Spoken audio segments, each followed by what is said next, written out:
It is hard to argue against the idea that the world is built upon connection. From the tiniest atoms to nature and even technology, everything in our world depends on its relationship to others. Studies into human relationships tell the incredible story of the power of connection. Positive, healthy human relationships are linked to better mental and physical health outcomes. In today's busy world, we are asked to connect to others on a regular basis. And yet, there is often little understanding of the vast impacts our interactions have. Welcome to Season 2 of NFCC's Guide Through the Seasons of Mental Wellness, where we dive into some of the most common, as well as a few overlooked, relationships we experience in a lifetime. I am your host, Tracy Lehman, and I am honored to be a part of your day. Let's get into today's episode.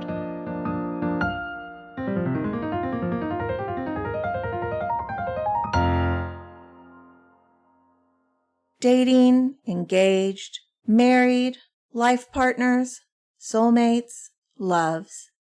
For some, hearing these words brings positive feelings of safety, comfort, and visualizations of fairy tale endings.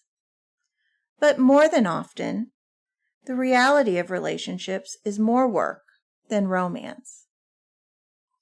The pressures increase when you throw in money, household management, careers, and children into the mix of a long-term monogamous relationship. So how can we maintain a healthy connection with our partners or survive a relationship difficulty? In this episode, Dr. Laura Spiller joins me to talk about finding balance in our partnerships so that we can continue to grow together or recognize when we've grown too far apart. Dr. Laura Spiller is a clinical psychologist who owns Heights Couples Therapy and co-owns Wellness Collaborative in Houston, Texas. She specializes in helping individuals and couples strengthen their relationships and connect deeper to those they care about. After studying at the University of Houston and the University of Oklahoma Health Sciences Center, she earned her PhD in psychology and went on to train other graduate students as a professor for 10 years before shifting to her private practice full-time. Dr. Spiller is also a certified practitioner and trainer for emotionally focused couples therapy, an attachment-based and well-researched model of couples therapy. As a couples therapist, she is inspired to guide couples to make their relationships a safe haven which they can navigate any storm. This comes from both her work and personal experience after walking beside her late husband during a 5-year battle with a rare stomach cancer. Dr. Spiller hopes to pass on the gift of making the most of the time couples have together to everyone she works with. Welcome, Dr. Spiller. Thank you so much for being here. Thank you, Tracy. I'm excited to be talking about this really important topic. How do we have more love in our life? Yes, how do we manage relationships? Because, man, are they work. Absolutely. So you have this wonderful story about reconnection with your husband during a really difficult time. Could you share a little bit about your own journey and how it has influenced your work with couples? Absolutely. It's actually quite meaningful. Today would be our 27th wedding anniversary. Oh, wow. So we were married on January 7th in 1995. Oh, wow. He actually passed away just a week before our 20th wedding anniversary. Okay. So it's been about 7 years. It's been 7 years since he died. And I, can't understate what an impactful thing it was in our marriage.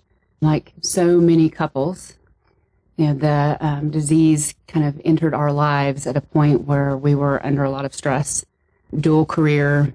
At that point, I was commuting an hour each way to my academic job, which was also a tenure track, working to get tenure and just, and we had 2 small kids. At that point, my boys were 3 and 8 when he was first diagnosed. Mm-hmm. That's a pretty stressful time in a couple's lifespan. Yeah. small kids, dual career, it's a lot. There's always so much that needs to be done, and there's never enough time. And the tendency we all have when our heart, says to us, where's my person? Why is this so hard? It's sort of just to start blaming and to develop resentment. And we were in some, had that too. Yeah. And definitely struggles with that, trying to stay connected with all this other stuff cluttering up our life. And so when he was first diagnosed, it's just such a vivid image in my mind. I can just picture, being in that gastroenterologist office when we knew something was going on. It was in July of 2010. At first, they thought it was stage 4 stomach cancer. So just the gut punch of that, knowing what that was. And I can remember that night, crying together, just up all night. But, at that point, holding each other. It doesn't take much for your perspective to shift and sort of realize that, this resentment over, of course, important misses. Definitely we feel alarms in our relationship because we need our person to be there. And when we have trouble finding them, it's hard. Yeah. And a lot of that just sort of fades away some. It makes it easy. We were able to reach each other more. We were able to be less concerned. I know I would be so resentful about, he wouldn't, he might clean the kitchen, but he would actually not wipe down any of the counters, right? But whether the counters are wiped down just really aren't as important. Right. You realize if I want the time that's left with my partner, to be full of disconnection because we can't communicate or state our needs or expectations of each other, or be willing to turn and risk reaching even when it's really hard. So that perspective changes. And then it also, I was really fortunate that my clinical work and all my training I was doing, I really had learned a lot about mindfulness and the power of accessing and holding and having and tolerating emotion.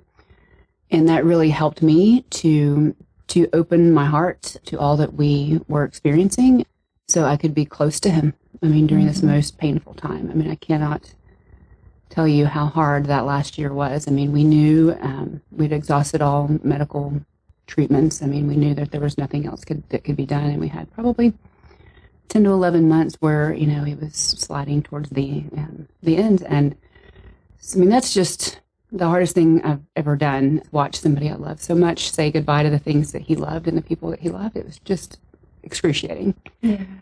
But if you can't feel that pain, right, then the alternative is having to shut it down or shut it out or escape it or move away from it, which means moving away from him. Yeah. So it was really a practice in feeling his pain and my pain and just trying to be in it together so that we could be close and we could be there for each other. I think of it as bearing witness.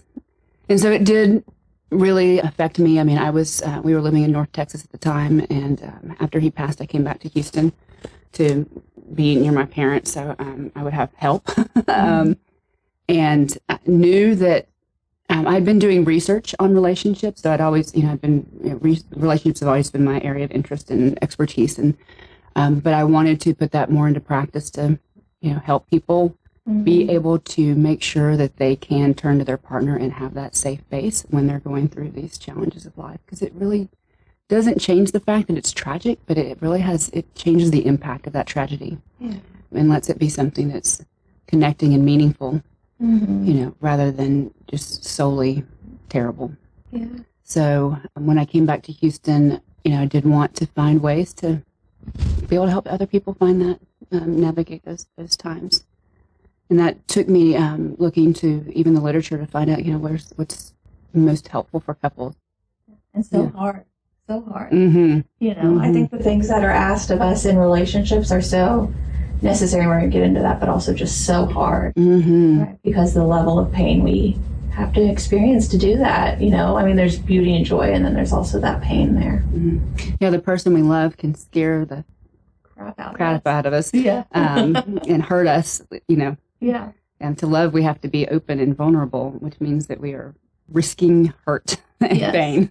Yeah, and we are not good at that. We're not exactly. We're not wired for that at all, right? We are not wired to feel discomfort. No, and we are definitely not wired to take risks that really could threaten our survival. Yes. So there's a lot of different ideas for marital success, and you mentioned emotionally focused couples therapy, which, I also am a big proponent of, and you have been helping me in my learning also. Can you tell me a little bit about how you view marriage or relationships in general? I don't want to just say marriage because not everyone is married, but any partnership. What value do you think the other relationship models have versus yours? So when I first talk about how EFT, emotionally focused therapy, thinks of what makes couples distressed, and how we go about helping them get back to safe and sound together. And then we can talk about, where that's different with other models, and, how as therapists we bring in other perspectives into our work. Yeah. And in EFT, it's really, you mentioned marriage there. It's not, it's true of marriage that it gives us a sense of security, but we can have security in all kinds of intimate, close relationships. And it's about security. It's about that sense of being able to access my most important person and know and depend that they're going to respond in a caring way when I am in need of them. And that's security. Are you there for me? And being able to answer that question with a confident yes. And so emotionally focused therapy sees just relationship distress being that state where things have happened so that we are unsure of our partner's responsiveness. You probably, have heard about attachment styles and attachment theory. Attachment is the theory that underlies emotionally focused therapy. And we all have a subset of our nervous system that's dedicated to our attachments. And so there's this way in which we're kind of always asking the question, are we okay? Are we okay? Are we okay? And when there's repeated signals of, no, there's a risk of disconnection, there's a risk of conflict, there's a sense of not being understood or not being met when you have a need or a concern that really would be better handled in connection with your partner, then that sets us up for this state of kind of, sometimes we even use the phrase attachment panic, but of feeling really off balance. It's really uncomfortable when all of our cues are telling us things are not okay between me and my person. So that's kind of how emotionally focused therapy thinks about it. Other models, of course, kind of take, some of that into account also. But I think one of the big differences that Sue Johnson's EFT model added was that we're not necessarily just starting with, hey, here's what successful couples do. Even communication skills training. There's a lot of research that couples who are satisfied and happy have good communication skills when they interact with each other. And there's been this effort to train distressed couples to use good communication skills. And I can speak from experience. When we were distressed in our relationship, I sure as hell did not want to use I statements. When our alarms are going off and we don't trust, that our person really is there for us, it's really hard to get motivated to put the effort and the energy into crafting just the perfect way of saying something using good communication skills. And I think even that example speaks to what gets in the way, and it's the emotion. It's really hard when your alarm bells are going off to be able to kind of slow down and have softened startup. So I think and who wants to have softened startup with somebody you think when you is want attacking to you? bop them in the head is what you want to do, right? So it's hard stuff, right? And so what emotionally focused therapy does is to help couples see how the emotion is coming up and what they're doing with it and how it's shaping their responses, interactions, and help them be able to, really feel those emotions and talk about the emotions themselves. So they have another alternative in the kind of more protective strategies that are more natural to all of us. I think it's all natural So I look at everything through the attachment lens, same as you. And when I'm thinking about, what you were just saying, the communication skills, like what Gottman does, or the different trainings out there, and I think they all have value. I think psychoeducation, of course, has value. In fact, I use psychoeducation, but I use it in this way. Our brain, what they talk about is how our brain's built for survival, right? And the part that can say, oh, I want to soften, or oh, I need to do step 1, step 2, that logical part is the very top of our brain, right? That cortex that doesn't finish developing until 25 to 30, right? But that part of the brain shuts down immediately under threat. It's offline. Right? Yeah. And so then we're in the next level down is our emotional part of our brain. And then the more you go down, the more you shut down, and the more you become a threat to your partner, and your partner is a threat to you. And we're supposed to be the tribe and community that protect each other. Right? What do you do when you're betrayed by the person who's supposed to have your back? You go into survival mode. And so, yeah, there's no softening. But if you can talk about, I'm feeling it. Right, vulnerable, scared. My heart's racing right now. Right, yeah, relate something like that, then maybe we don't shut down our brain as much. And maybe if we get to a place of stability, or if we believe that person, we can always say, yes, this is my person. They are there for us. We have that secure attachment base. Maybe we don't go offline anymore, right? Yes. Yeah. Yes. Yeah, and so I've just found that things fit so well with the EFT model, which is why I love it so much. It's just the research just fits right with where it's going. Yeah, and I think that other models emphasize maybe meaning, how you make meaning, and that's still a part of EFT, right? If you have just what you said, if you can understand that when my partner goes quiet and shuts down, right, they are scared, is a very different sense than they don't care about me and they're trying to make me go away. Yeah. So even that validation that you're giving, kind of this is so natural and normal, and this happens, like we shut down when our person's not there and we're in survival mode, can also modify the experience of those disconnecting moments. But we can't do it, it's not enough. Yeah. Without learning how to be able to feel your feelings and talk about them and know that your partner cares about your feelings and can hear it, and that you're both able to feel your feelings and the other person's feelings. Yeah. It's hard to hold your own discomfort and your person's discomfort. Yeah. And so that's where the other strategies that can help you stretch the container for what we feel, right? Be it mindfulness or other somatic experiencing, really can be an important part of that, helping people to be present and engaged with their person in those key moments of need. Yeah. Yeah. And it's hard.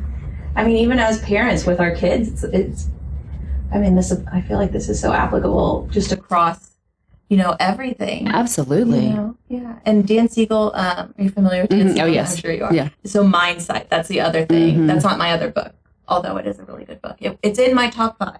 But that being able to slow down enough to look inside so that you can say, what am I responding and reacting to, and what's actually happening in the room? That go inside, come outside kind of thing, which we do. We direct couples in EFT to literally do Mindsight. Absolutely. Right. Yeah. And to be able to share it with their partner.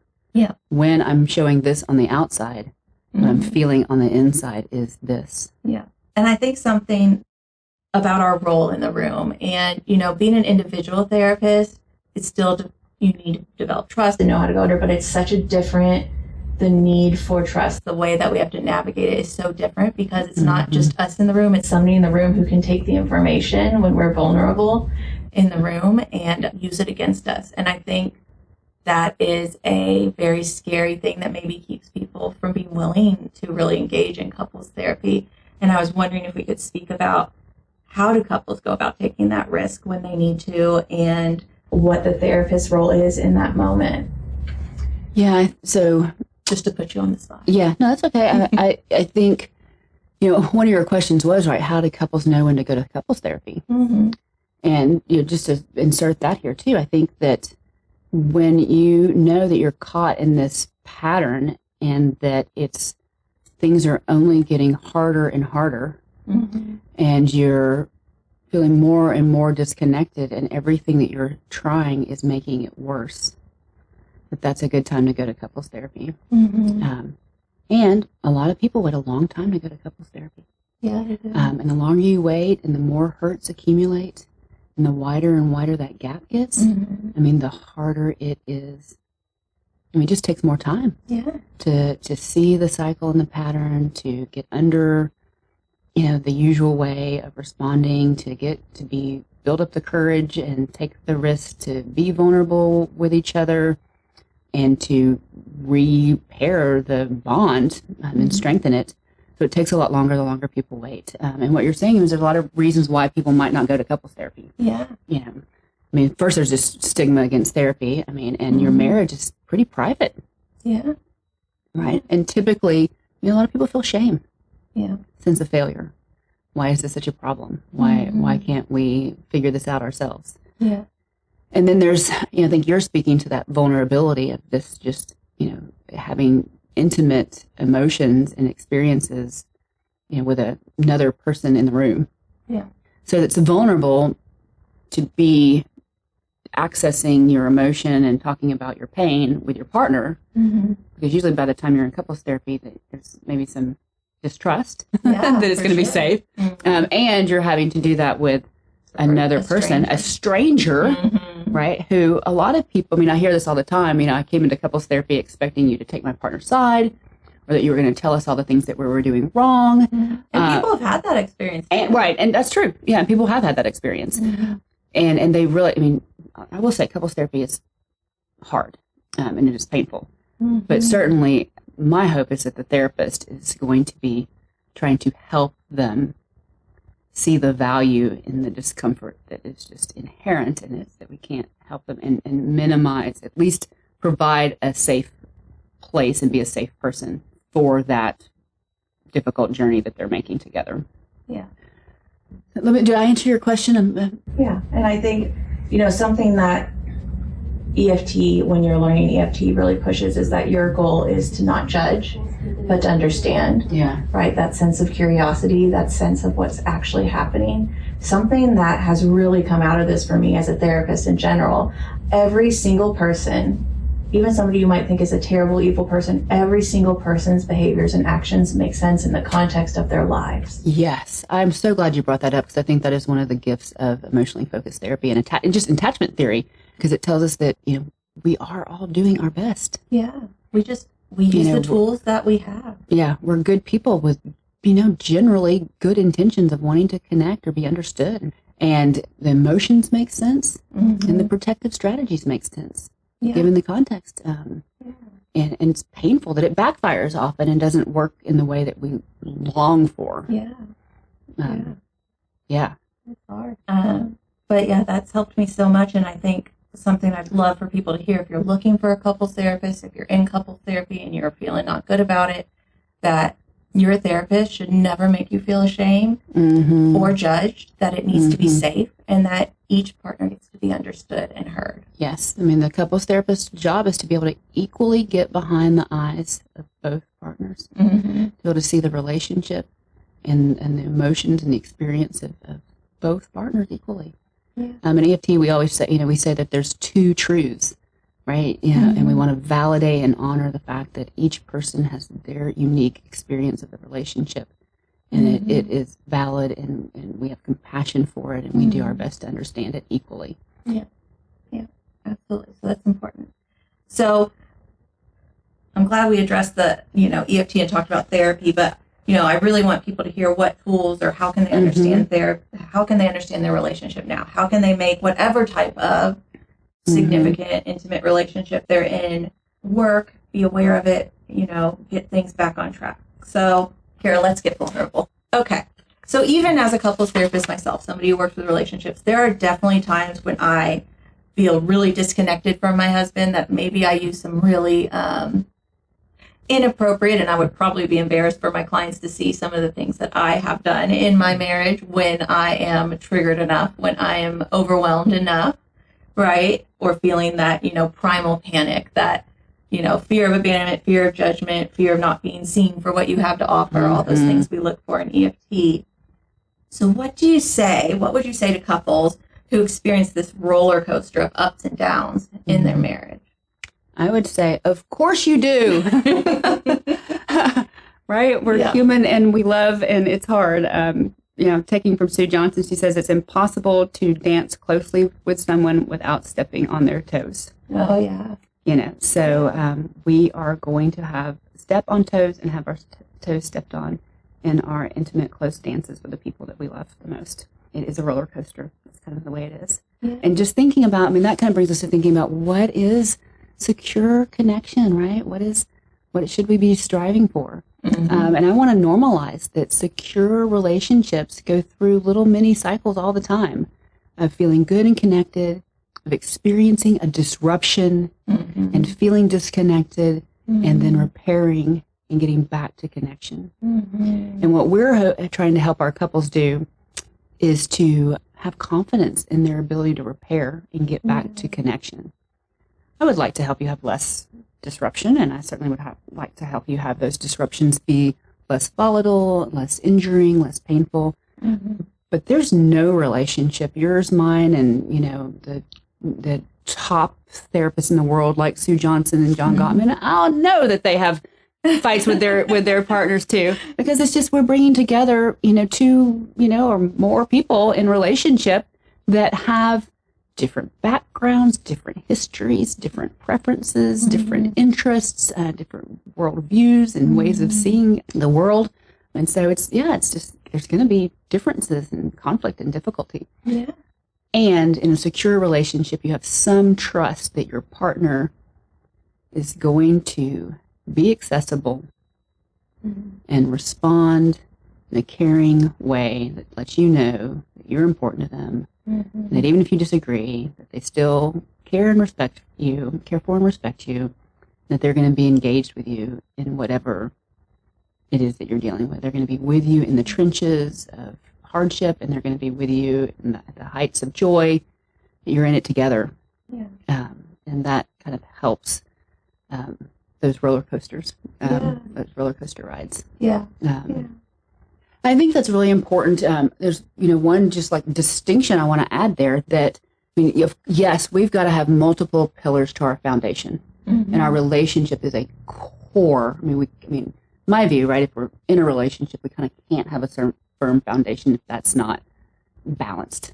And right, we're gonna be better off if we've got friendships and we're fulfilling, work to do, and other family relationships that sort of are reciprocal and feel good most of the time. Yeah, that's going to be something that helps us feel more balanced. And if we can use those things to turn towards our partner, right? That we're looking at ways of reducing stress to help us turn towards our partner, to help us be able to take the risk of sharing our vulnerability and needs with our partner. Where my alarm kind of goes off when I hear couples talking about our strategies, stress management strategies, that will help them not have to turn towards their partner. I think a lot of times people start to think about, when they feel that disconnection and they're starting really to experience the distress of kind of, the answer to the question, are you there for me, is no, that we all, of course, start to think about other ways to manage our load. Yeah. And we can only hear that to feel better so many times before we don't want to risk it again. Right. We want to feel better because that does not feel good. And so then we start turning towards our friends, turning towards our work, turning towards, sometimes parents, also for that relief so that it takes it off and we don't have to need our partner anymore. Yeah. And outside partners, right? Yeah, and outside partners. Yeah, right. And the worst, right. And kind of one of the least long-term effective strategies is turning to an outside rival partner. And then so that can, set us up for more disconnection. Yeah. So if you having a balanced life and other things in your life helps you to be a better partner, then that's great. If it's kind of filling the role of the partnership, that's kind of when it's like, that's a sign, maybe a sign of going to couples therapy, as we were talking about earlier. It's a sign that this relationship needs some care. Yeah, some nurturing. Some nurturing, yeah. Yeah, absolutely. That's a great disclaimer. I'm glad you put that in there. So when we're talking about this turning towards each other, we're talking about secure attachment. Can we talk a little bit about what secure attachment means and what the alternatives are to a secure attachment? Yeah, that's a great question. I sometimes use a metaphor of like buoys, that have a tether, that they're tied together. The secure attachment is kind of, like that tether that we can drift apart because we know, secure attachment is flexible, right? When we really have confidence that our person is there, that even if we get crossways with each other, that we're going to be able to repair it, that we have a sense that they're not, if they're not showing up for us, that it's because they're also afraid of the loss of the relationship. And that they're not dangerous. It's not that they're bad. It's like that, the tether between those two buoys. We can float away, but those buoys are not going to get separated no matter how turbulent the waters are, right? That it kind of helps them both, stay together, to kind of know that they're going to not drift apart. Yeah. And so... It'll only let you get so far. Only lets you get so far apart. One person's going to, pull in. Yeah. When there's, when the distance is starting to feel like, too much. And you can count on that. I think that's important. Yeah. And so then the contrast. And I just want to preface a lot of the things that we're talking about. If you've grown up and had someone that you could count on, these concepts are more familiar, more easily imagined, and more easily attained. And it's so heartbreaking and challenging that if you have not really had a core person in your life, or core people, or even worse, the ones that are supposed to love you, or the ones who are dangerous and scary, and your world and your experience has taught you that you couldn't count on people, and the people that were supposed to take care of you would hurt you. These concepts are really hard ones. These concepts are really hard ones. And we do the best we can, especially when we haven't had a close, caring, nurturing person. We are left alone, usually as kids, to figure out how to navigate a scary world. Yeah. And we only have a couple basic ways to do that. Yeah. We either figure out ways to kind of turn down our emotion and our needs for other people. Basically, how can we be okay by ourselves? And how can we have as few emotional ups and downs so that we don't need other people? And that makes complete sense, and it is a brilliant survival strategy. And it can create people with warrior-type skills, right? Yeah. Those are the ones that go into battle for us. The firefighters, they're the ones...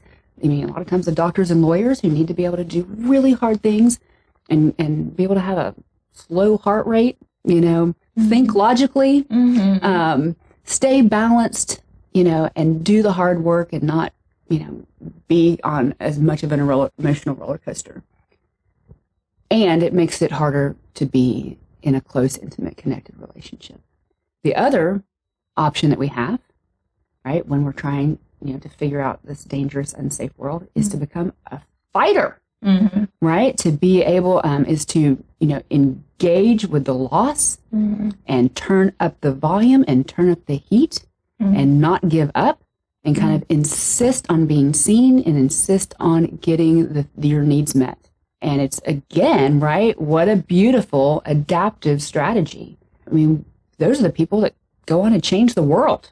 Right. A lot of times, the ones that don't give up in the fight. They've kind of learned that if I turn up the heat and the fire enough that, I'm going to make things happen. Again, though, right, when you put that into a close, intimate relationship, even those best strategies of trying to kind of figure, I've got partners I work with who are amazingly smart people who read the books and really do have a sense of like, if this would happen in our relationship, we would feel better. This would be this is the solution. But it comes towards the partner in such a fighting kind of way, a demanding, strong kind of way that person who's trying so hard to get a response, right? It backfires for them, and they get often less of the response that they're longing for rather than more of it. So just kind of that pursue or withdraw, right? Yeah. One of each. Most couples therapists use this phrase that you have one person that sort of shuts down or withdraws, and one person that protests or pursues. And they can be loosely, I mean, there's different people will talk about it different ways about how loosely or closely tied they are to the attachment styles that are talked about in attachment literature of avoidant or anxious. I will say, I find the withdraw and protest more useful because those strategies are going to show up in some flavor even for people with secure attachment. Yeah. So if you're a protester or if you're a withdrawer, that doesn't necessarily mean that you have an insecure attachment style. So the insecure attachment styles are almost more of those extremes of those things. Avoidant being where the person, the kind of the most extreme version of, turning off the need for others, actually feeling much safer and more balanced kind of when you're taking care of your own needs. Mm-hmm. And where, closeness in relationship often can feel more threatening than separation. Yeah. And the anxious is being able to enjoy connection, but the pleasure of connection actually creates a fear of loss. Yeah. So that you're kind of, abandonment. So you're kind of living in that state of like wanting it, but being afraid of it because you might lose it. And so that can be, difficult too. Yeah. Yeah. I think when I did my first EFT training, what comes to mind for me is the thoughts that people have in response to the way their partner responds to them or turns to them, right? It's like, I'm afraid they're going to see that I'm not good enough and I know I'm not good enough kind of thing, that like internal insecurity or that like external projection of, I have a skill here. Why aren't you turning to me? Why don't you trust me and depend on me? Mm-hmm. Right. Mm-hmm. And I feel like that's what comes out a lot in people I work with. Mm-hmm. Yeah. Underneath each of those styles, there's kind of an attachment fear. Yeah. That either somehow I'm going to be lacking. I'm not going to be good enough. Mm-hmm. Something about me is going to, hurt you or you're going to know. Right. Mm-hmm. Or that I'm not important, or worth your love or care or attention. Yeah. Can kind of underlie the more protesting style of getting one's needs met. Yeah. And I think a lot of being in a relationship, I think a lot of all the things in life we talk about, but are about knowing yourself a little bit too, right? Mm-hmm. Knowing what your beliefs, like that awareness piece. Yeah. I talk a lot about how, in Western society, there's this go, go, go.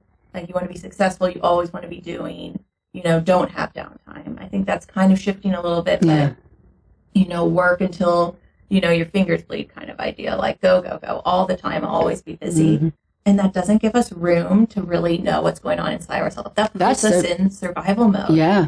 And so we lose, I think, in that busyness, that self-awareness. And so I think that's where that self-work really comes in, that we need in relationships. Because if you know that you either A, have a belief that, I should go back to those two styles that I just talked about, that you have a belief that if I don't have something to offer someone, I will have no value to them and they will leave me. Or if I let somebody get too close, they will see how worthless I really am and they will leave me. Yes. Right? Yeah. And we have to be able to slow down enough and do that personal work enough to be able to catch those things when they come up. Yeah, that's a good example of the personal work that helps you turn towards your partner. Yeah. Right? We can't turn towards and be with if we're not slowing down. Mm-hmm. And we can't turn towards and be with if we kind of don't know about our automatic programming that's running in the background and kind of turning us away. Yeah. So that's one of the, that thing. I think what you're talking about is what I sometimes will talk to clients about, automatic programming. Mm-hmm. It's programming that gets downloaded on our system really early. We're not choosing it. And sometimes we don't even know it's running in the background. Mm-hmm. And if we can slow down and be aware enough of what happens inside, then we can kind of choose, is this programming helping me right now? Mm-hmm. Is this the way I want to be responding? Mm-hmm. Are there other options I want to keep on the table? And free you up to choose a little bit more rather than being on autopilot. Yeah. And then I think being able to communicate those when they're triggered, right? Yeah. Oh, you're triggering my programming and this is what's coming up for me and I'm just letting you know. So if I'm having a hard time connecting right now, that's what's happening. Oh, what you said there is beautiful, right? That is such a great way of sharing it with your partner. And what I liked about what you said there too is that that's not saying that you have to change what you feel. you're giving an example of how we can just share what we feel and what's happening in us. And I think that's the goal, right? The goal of having that secure attachment is, I mean, even in just saying that, my sense was I'm telling the other person, I'm not abandoning you. I'm just having a fear right now. Yes. Yeah. And suddenly, right, you're not scary. Mm-hmm. You know, you are relatable. Yeah. Scared also. Yeah. To your partner. Turning towards. Yeah. But I think you have to have that awareness. You have to slow down to do that. And you can do that work on your own, or you can do it in individual therapy. Or in couples therapy. Yeah. Yeah, we explore those things too. The advantage of couples therapy is you've got the trigger live in the room. So you usually have these experiences in the room to slow down and label and practice sharing. Yeah. Because that's going to happen. And I don't even think we go into relationships realizing how tied it is to our survival. You know, I think that's one of those run in the background programs. But we have all these micro traumas happening. So you mentioned repair. Let's talk a little bit about repair. What happens when we have these micro injuries, when we injure this attachment, and how do we repair from it? Yeah, maybe let me talk a little bit about kind of those moments of miss and moments of disconnection. I mean, I think those little injuries go on a really big continuum from these little things that happen every day to, of course, things like affairs, you know, or, you know, when people are in crisis and their partner just completely doesn't show up or respond. But those little misses, you know, do accumulate. And one of the reasons I wanted to come back to it is, to give some examples around these good intentions, things that would create little tiny injuries. You know, fixing and trying to calm your partner, while really good personal strategies can actually create misses in the relationship. So, you know, problem solving, you know, great individual strategy. But when we use it as our first response to a partner who's in distress, it can result in a miss that over time accumulates and creates distance. So, I mean, that seems like a funny thing to say. I mean, that, you know, I'm not saying problem solving is bad all the time, but that it's actually good in lots of ways, of course. But when we are, you know, having a key relational moment where what we need is our partner's presence, it gets in the way of, I am here for you.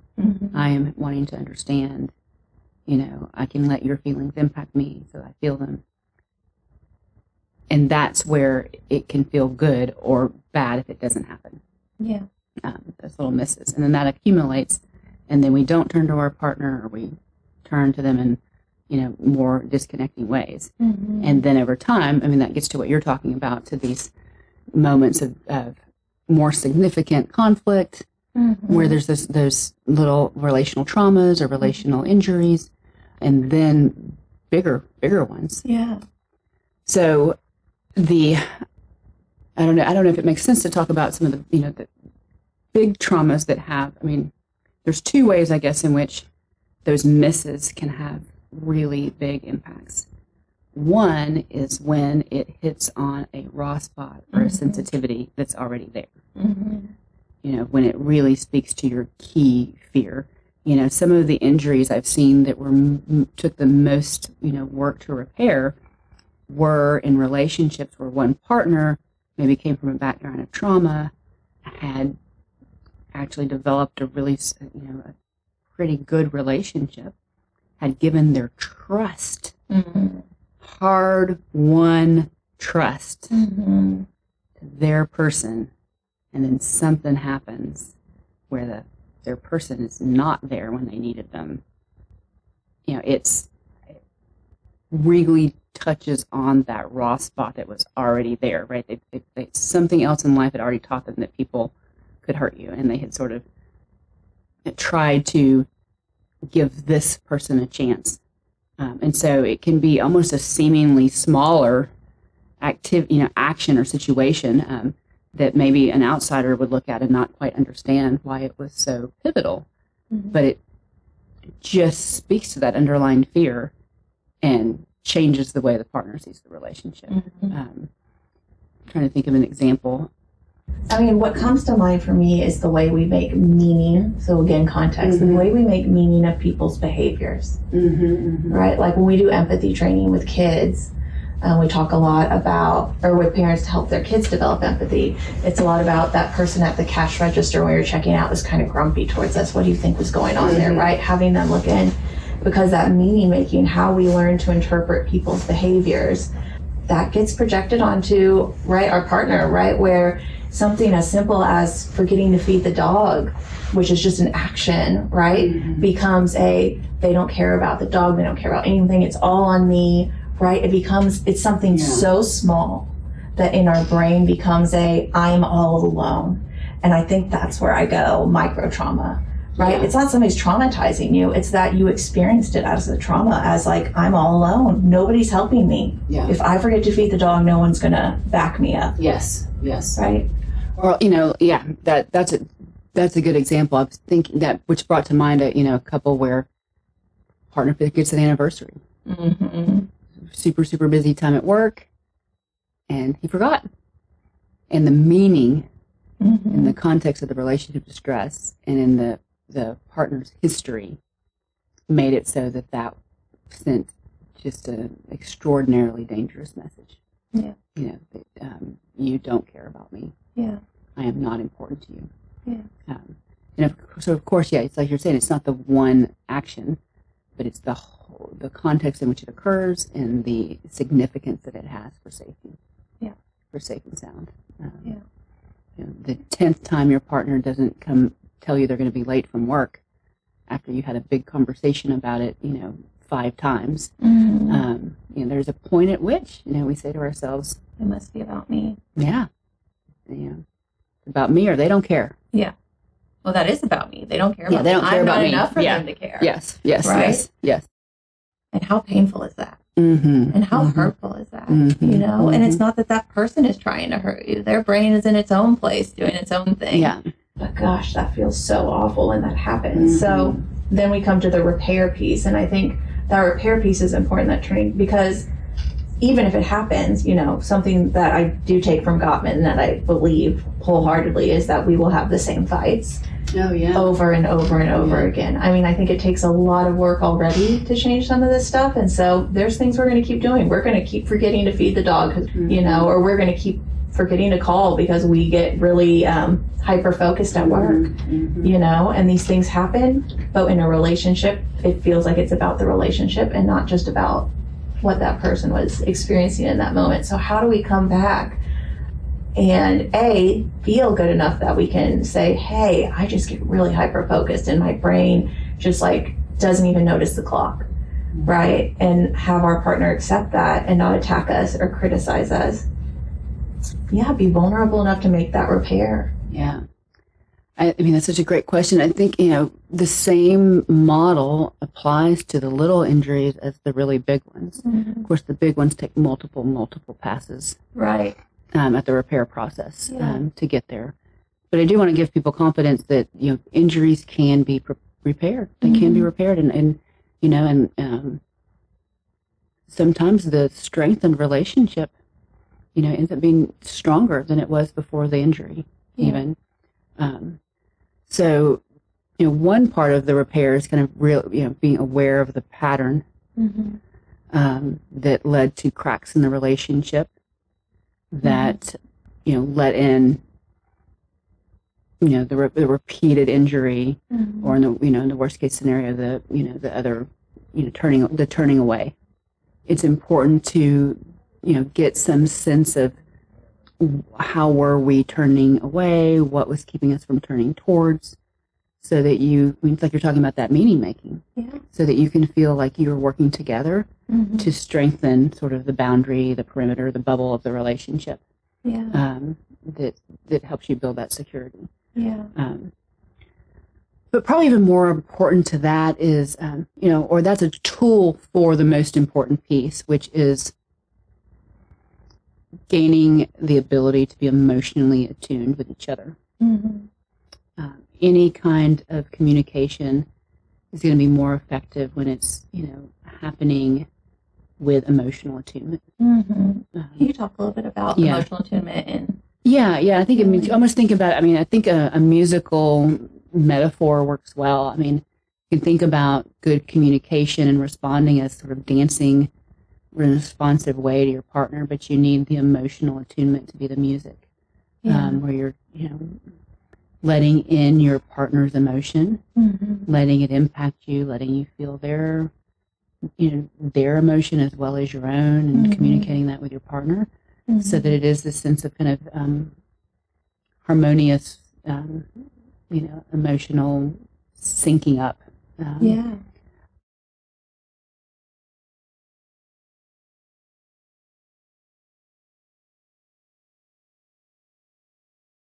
That's a great, metaphor for that.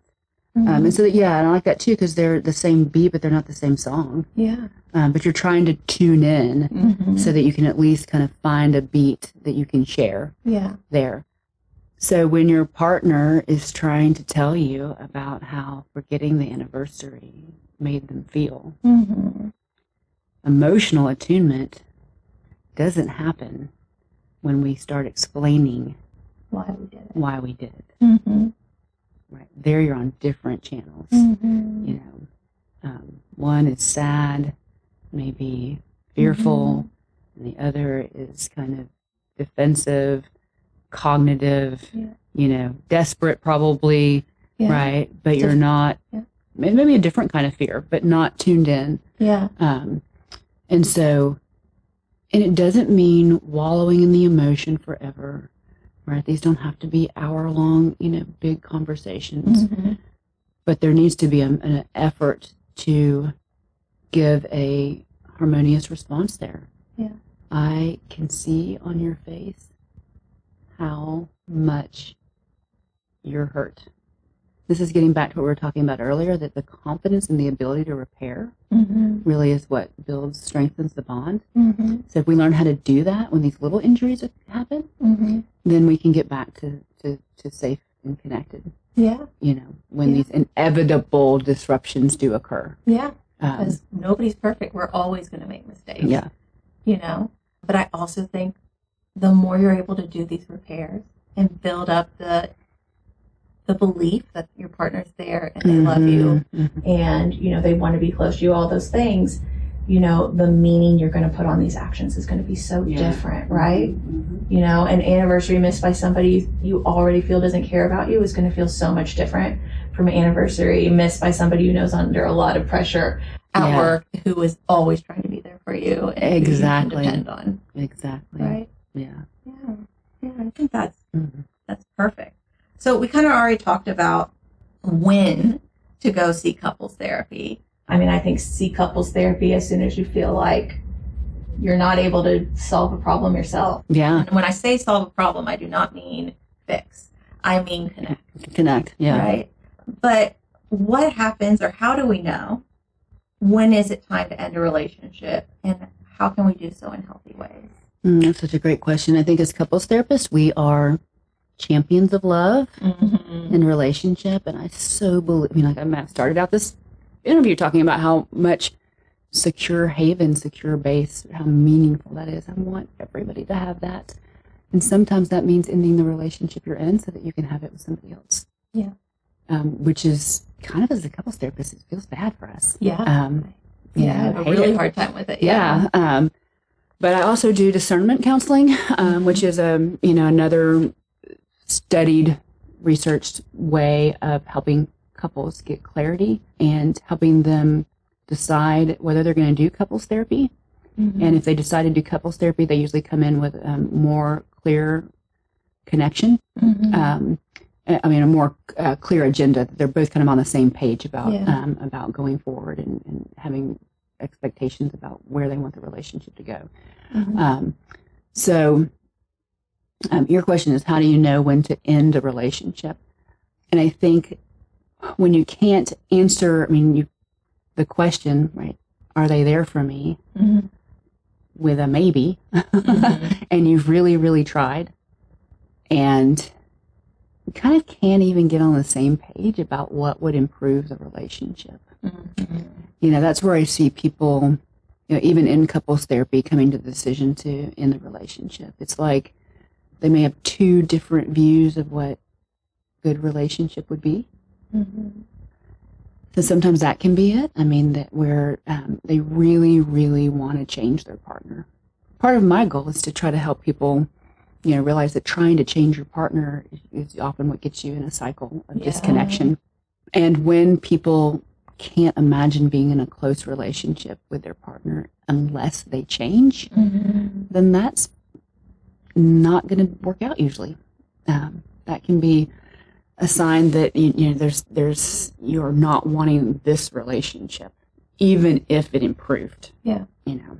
So in discernment counseling, one of the questions, do you want this relationship? And I've had people say, I can't find it in myself. Yeah. To even open up to wanting this relationship. Mm-hmm. I'm too hurt. Mm-hmm. I'm too certain that I'm going to get hurt again. Yeah. And there's no way to help a partnership or a couple be functional if they can't open up and turn towards each other. Yeah. I'm curious as we're talking. I mean, I kind of think this is it's time to end the relationship when it's time to end the relationship. I think it's kind of an internal sense is what I'm getting from you. It's like, I can't do it anymore. Like, I don't have it in me, and going into a room to try to work on it, I'm not going to work on it because I don't want to. Yeah. But I also wonder about, because I feel like in EFT, we kind of, because of the context piece, we look at toxicity and abuse a little bit differently. Yes. We still check for it and we still do, certain things. But can we talk a little bit about how to know if that is happening and, an exit strategy there? Yeah. I mean, I think a lot of behaviors that are labeled as abusive can come up as part of the cycle. Mm-hmm. And it is really important for us to say, right, if you're calling names, if you're yelling at your partner, if you're, throwing things, if you're pushing and shoving, we can validate that that's not uncommon, but it's certainly unhelpful. Yeah. I can get that it feels so bad and the energy and pressure builds so much that, we lose our cool and become the worst versions of ourselves in those moments, and that has to change for there to be safety in the relationship. Mm-hmm. That is a place where we're going to say, yeah, that's got to change. And I'm not changing you, but how you reach, that's got to have to, or how you demand, or what you do when you're panicking. Yeah. You're not going to have the closeness you want if you can't develop some other strategies in those moments. It just doesn't work. Yeah. So we have to name it. Mm-hmm. We have to name it. And we have to even name it, when people blame, just lots of blaming and accusation, or character assaults like, you are X, Y, and Z. I mean, even that ends up not being something that's going to be conducive to better communication and connection with each other.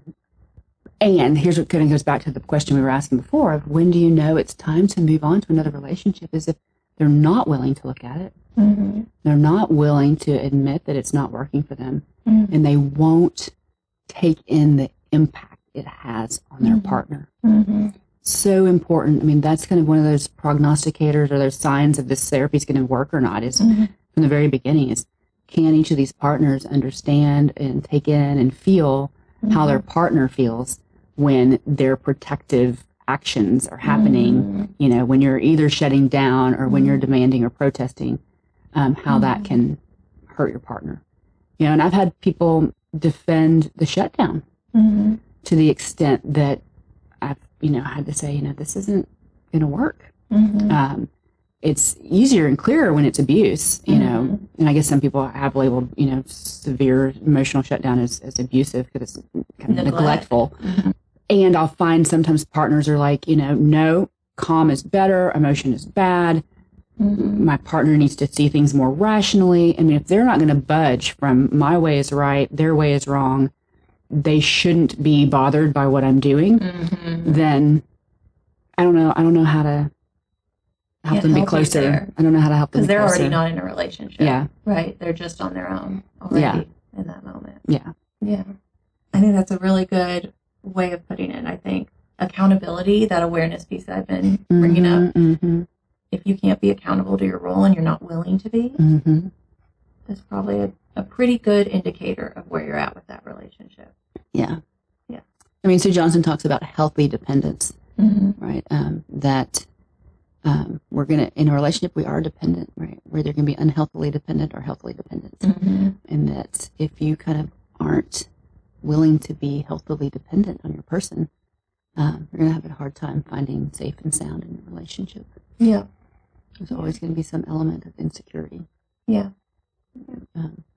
It's risky. I mean, it's not just right flowers and, candlelight. It can kind of take risks to turn towards our person, maybe when our bodies are even telling us, no. Yeah, don't do it. Everything run away, fight, everything feels bad. But, but if you're willing to make that risk, right, so much is possible. Yeah. And then I think, the one little question I had left to end this out was how to do that, how to end it when it's time to end it. And my thought is, or what's been coming to mind, even as talking about this, that accountability piece, clear is kind. Clear is kind, clear yes. is kind. Yep. Like, be honest. Like, I don't have it in me. I'm sorry. It's not about you're not going to hurt the other person and leaving them. Yeah. It's just about that you're going to free them from trying to work on something you're not willing to work on. Yes. Yeah. Choose your suffering. Yeah. Right. There's not a suffering-free path to end a relationship. There's no way to end it without both you and your partner feeling pain. And what is the suffering in the service of? And can you choose the path and the suffering that's in the service of the future and the life and the person you want to be? Oh my gosh, that's so beautiful and phenomenal. The way you said that was so perfect. But I think at the end of the day, all of this takes work. I think the end of the day message is, it's work. It's work to leave. It's work to stay. It's work to make it secure. It's work to mess it up too, right? All of it's hard. Yeah. And it's worth it though too. I think because absolutely. we're wired for that. Yeah. In a sense, we can achieve more. We can accomplish more when we've got a secure relationship. Yeah. There's not a brain researcher out there who doesn't end up at we are wired for connection. Yeah. Yeah. So our whole nervous system is organized around being in relationship with other people. Yeah. So be aware of how you are in the connection and be aware of how, if the way that the connection is happening isn't working for you and what the options are. Yeah.